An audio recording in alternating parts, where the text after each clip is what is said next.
You're now watching Showbiz Now, your daily showbiz update. Nakakaawa nga din ang lagay ng ina ni Daniel Padilla. Ito'y matapos nga na madamay na rin si Carla Estrada sa ngayon ay issue. Kahit na nga nananahimik na si Daniel at itong si Catherine ay hindi matapos-tapos ang issue dahil nga sikat na sikat ang dalawang ito.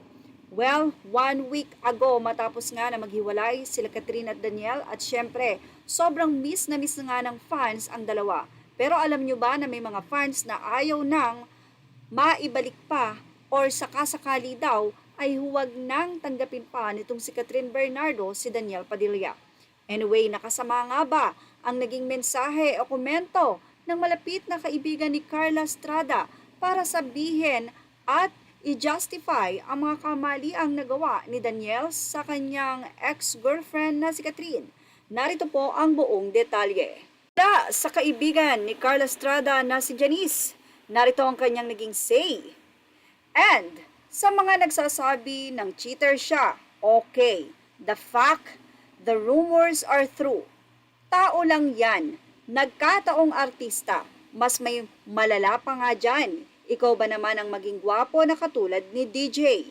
Kahit ayaw mo ang babae ay lalapit sa'yo. Isa nga daw itong walang kakwenta-kwenta at basurang katwiran.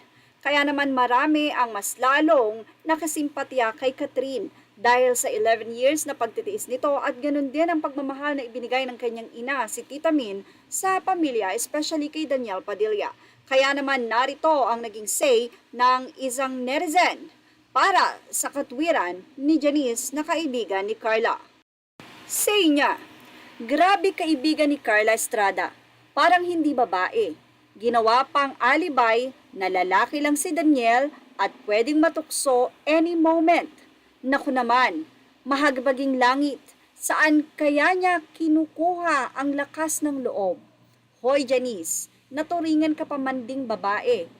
Ganyang reasoning mo? Huwag mo nang ipagtanggol si Daniel. Booking na siya, nanangaliwa siya at tumikim ng iba. Huwag mong gawing excuse porket may itsura siya. Hindi yon ang basihan. Ang pagmumukha ng tao. Hindi habang buhay gwapo o maganda. As we age, nagbabago yan. Ang importante, yung makahanap ka ng faithful estilo ni Daniel.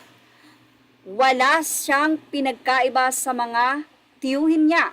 Yan pa ang naging say ng netizen. Sa bagay, Padilla, tatak na nila yan. Mga proud pa sa pambababae.